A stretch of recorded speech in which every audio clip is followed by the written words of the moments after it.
Hello friends, welcome back to my channel. In this video, we will see how to create graphs and charts in Python. We will also cover how to install the matplotlib since it's a dependency to create charts. Let's now move on to the topic.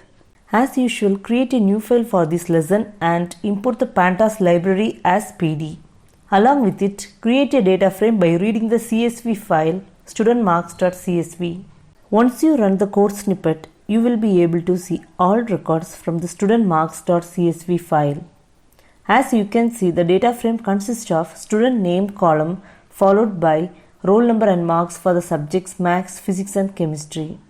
Let's now see how to install matplotlib from VS Code. From the terminal menu, click on New Terminal. In the terminal window which opens up, type pip install matplotlib as highlighted and press enter. Wait for the pip utility to download the matplotlib library. Once done, type the command as highlighted and press enter. If the appropriate version is displayed, then it's confirmed that the matplotlib is installed successfully to your system and you are ready to go. Let's now import the pyplot module of the matplot library using the statement import matplotlib.pyplot as plt. In our notebook, we have already created the data frame as df. Now let's try to draw a graphical representation for the same by simply typing the command df.plotoff. This will display a chart in your VS Code, but currently, as you can see, the plot doesn't contain any meaningful information. Let's now add attributes to the plot function. The first attribute we are going to see is x. X is nothing but the value to be displayed in the horizontal axis. Here we have given student name as the value to the x attribute. Similarly, y attribute represents the vertical axis. Unlike the x-axis, we can pass a list to the y attribute.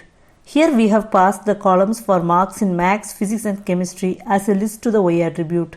Run the code snippet and as you can see, a graph will be displayed showing the student name in the x-axis and the corresponding marks in the y-axis. However, we do not see all the student names in this chart. To add all the student name to the x-axis, we have an attribute within the plot function named xticks. The xticks attribute will accept a list of index number as its value and will display the value corresponding to the index number in the x-axis. Run the program. Since we have given 1, 2, 3 as the xticks values, we have received the student name corresponding to the index number 1, 2 and 3 in the x-axis. Instead of typing each and every index numbers one by one in the xticks, we can use the range function of Python as an attribute of xticks to display a specified number of x-axis labels.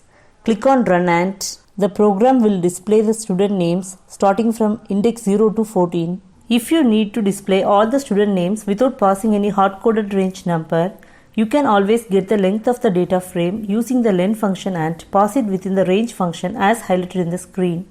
Run the snippet and you will get a full list of student name as highlighted. However, as you can see, the names of students overlap against one another. To fix the same, we have to rotate the student name labels. To do so, we can add an attribute named rot and pass the degree to which the label should be rotated. Here we pass the value 90 to the rot attribute as highlighted. Run the program.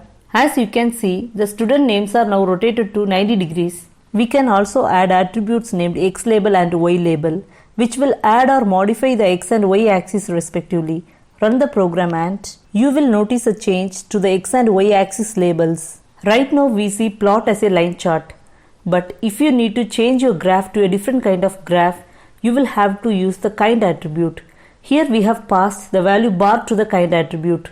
There are several other kinds such as hist, box, scatter, area, pie, etc. But here we will go with the bar type. If we are using a bar graph, we can remove the xticks attribute as it is no longer needed. After removing, run the code with the kind set as bar.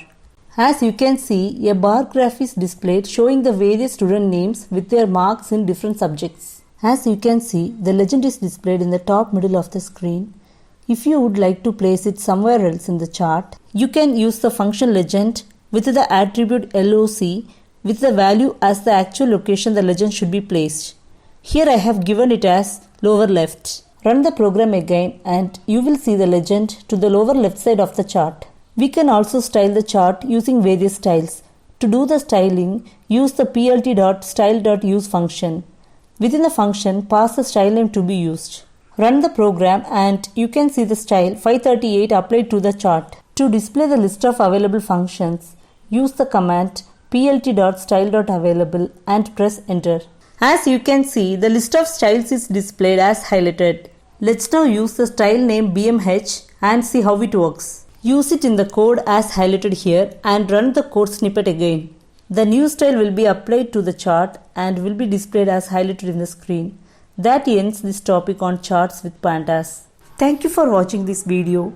If you like this video, please like this video and subscribe to our channel. Thank you.